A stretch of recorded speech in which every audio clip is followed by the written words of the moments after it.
I think before I ask for a motion to start the meeting, I should welcome everyone and say good morning. This is an open meeting of the Newbury Council on Aging Board of Directors being conducted remotely, consistent with the act relative to extending certain COVID-19 measures adopted during the state of emergency, which extends the governor's March 12th, 2020 order suspending certain provisions of the open meeting law, general law, chapter 30A, paragraph 20, until April 1st, 2022. The order suspends the requirement of the open meeting law to have all meetings in a publicly accessible physical location and allows public bodies to meet entirely remotely, so long as reasonable public access is afforded so that the public can follow along with the deliberations of the meeting. For this meeting, the Board of Directors is convening by video conference via Zoom as posted by the planning board's by the Board of Directors agenda, which can be found on the town's website, which identifies how the public may join.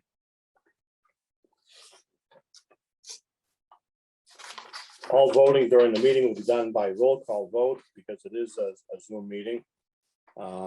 Please note that this meeting is being recorded and that attendees are participating by video and/or telephone conference. And the recording will be available on the Newbury Access on the Newbury website. So at this point, I'd like to entertain a motion to begin the meeting.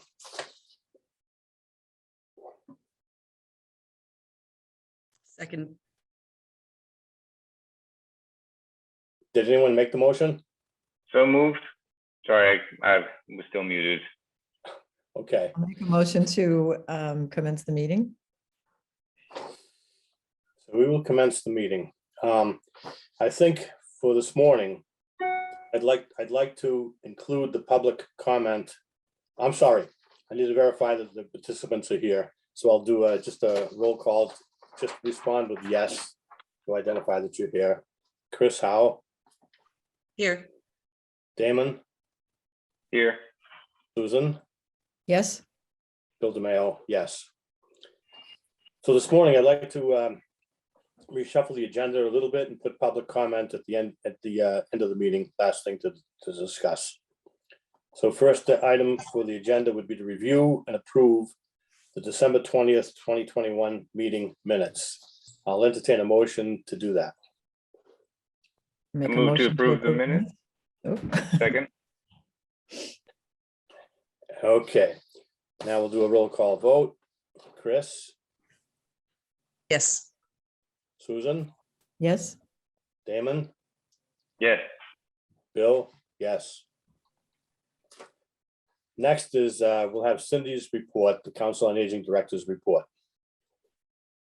Okay, so the first thing I just wanted to update you guys on is the COVID-19 rapid test kits that the town of Newbury had received from the state of Massachusetts. We got them maybe 3 days before Christmas and have been handing them out to seniors in town. The police department also has several test kits available. I don't know what they have left in their supply. But we did go over to the 3 housing locations, Quaker Hill, Oak Ridge, and Newbury Village, knocked on doors and distributed them there. Chief Lucy has gotten out the word that the test kits are here and available.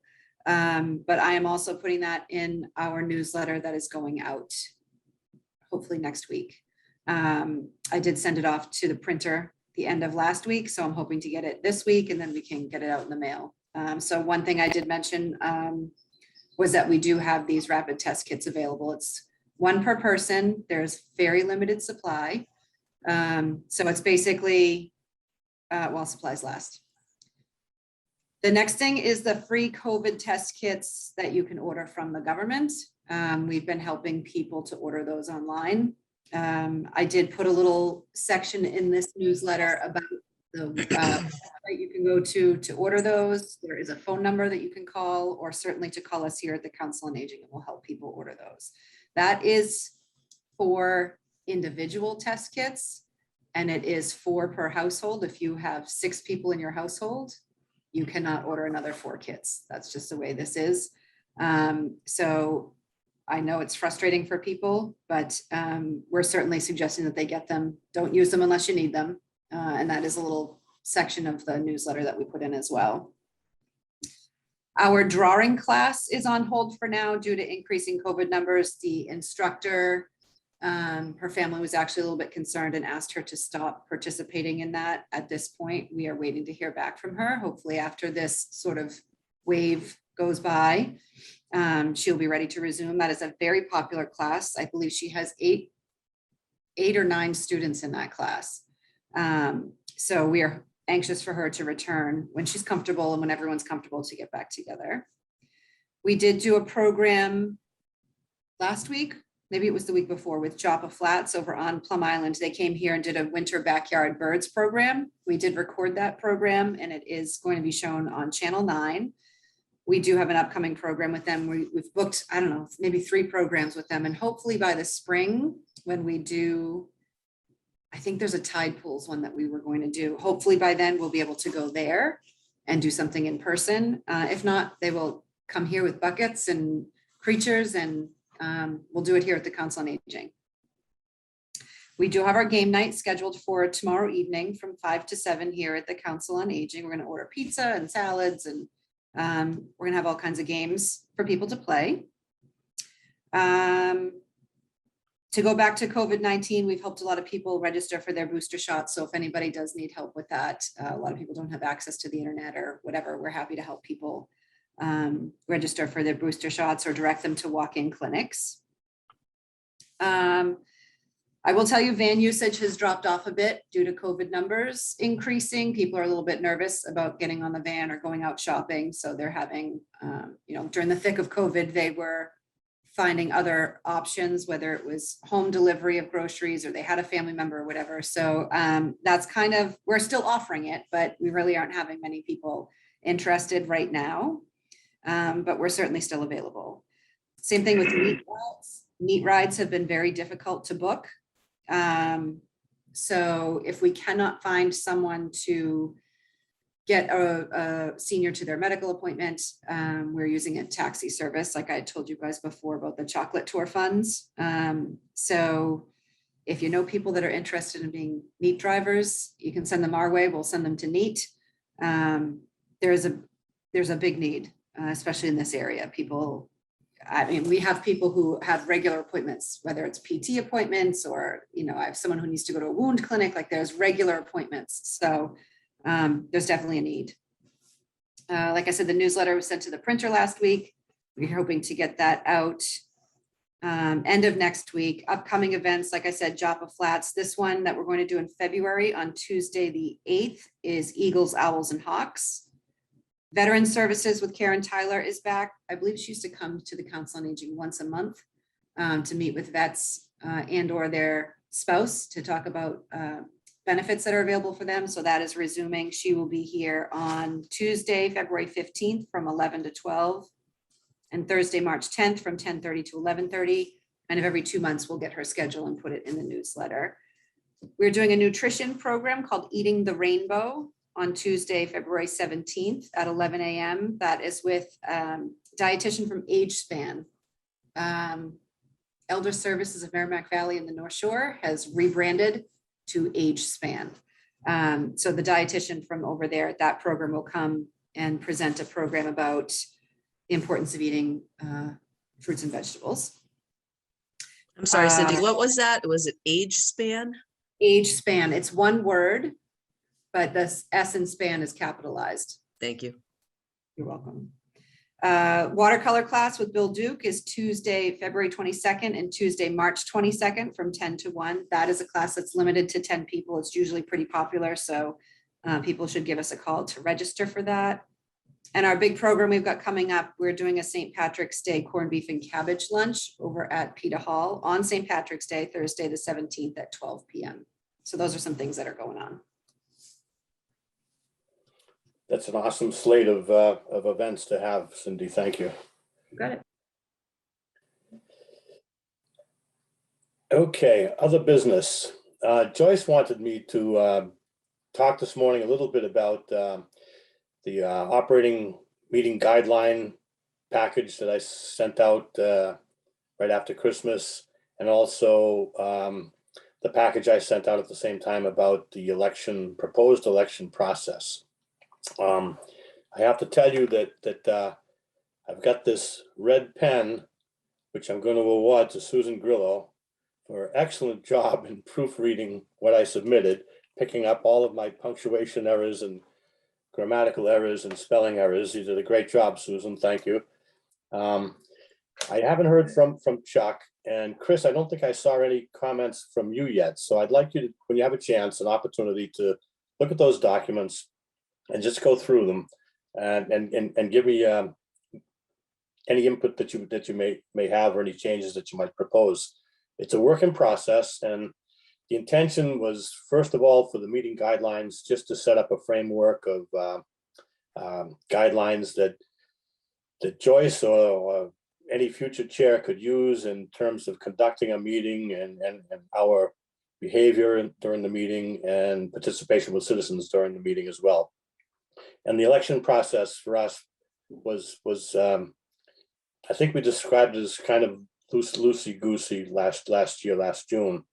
One of the things that bothered me at the time was that we went through a nomination process in May, and then we went through a verbal live election process in June, prior to the meeting when the select board approves extending membership on the board of directors.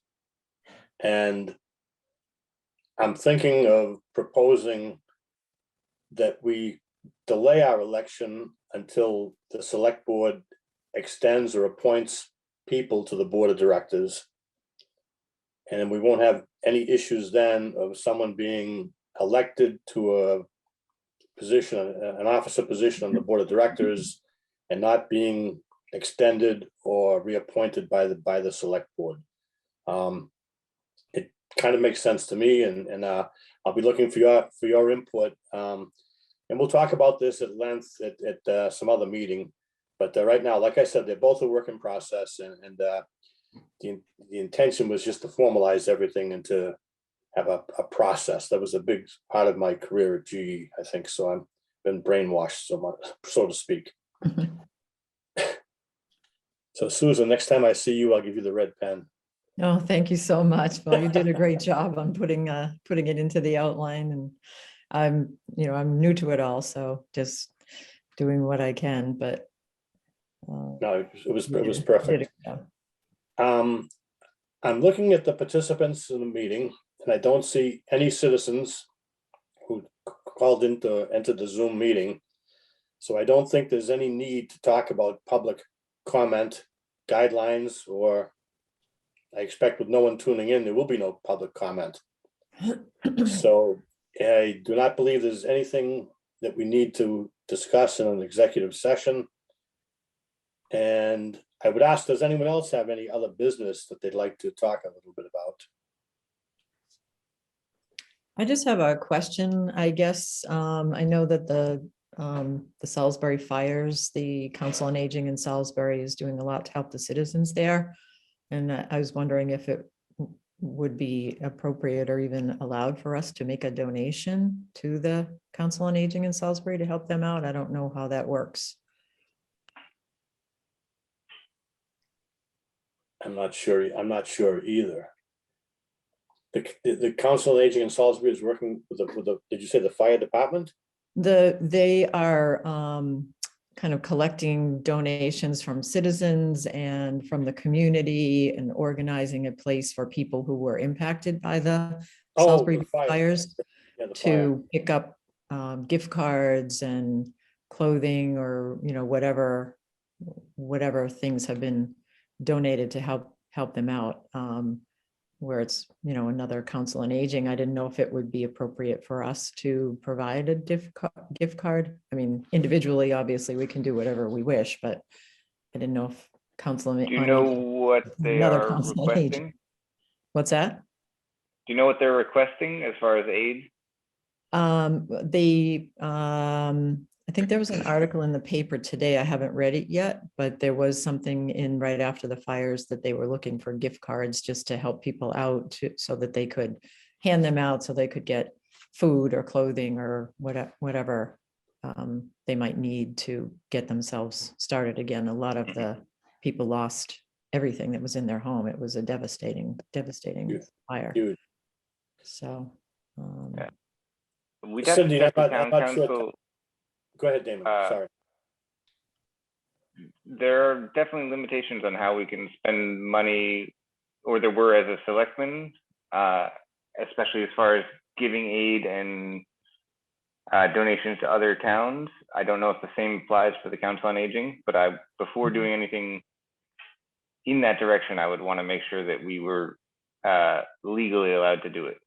Oh, yeah, of course.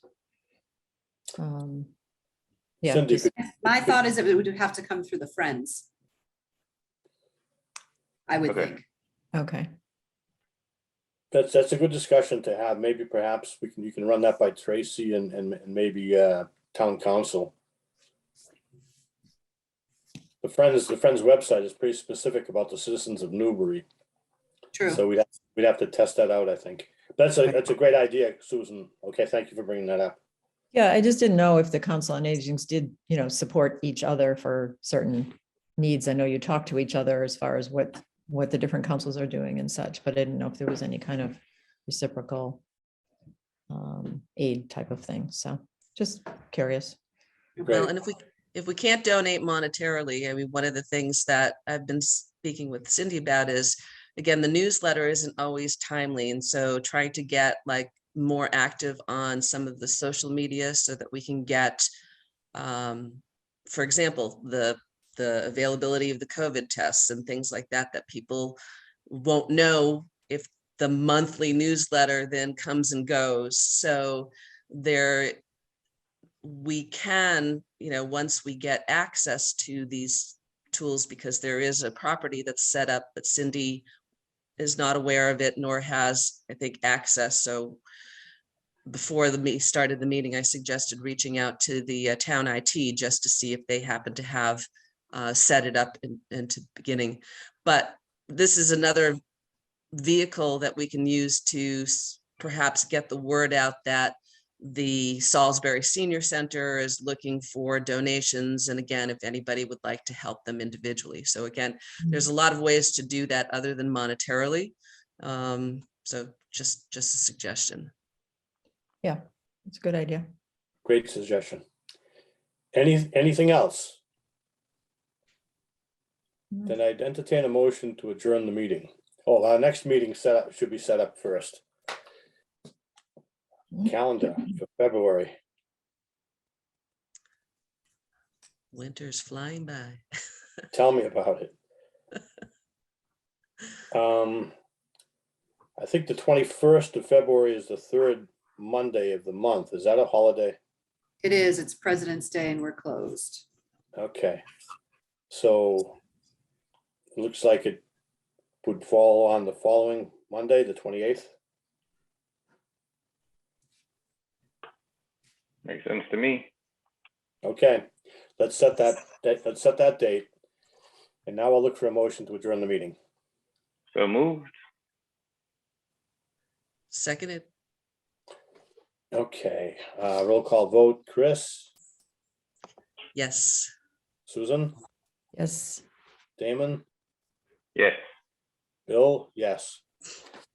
Thanks everybody very much and enjoy the rest of your day and stay well. Thanks, You as Bill. well. Take Thank care. you. Bye, everybody. Have a Bye-bye. good day. Bye-bye.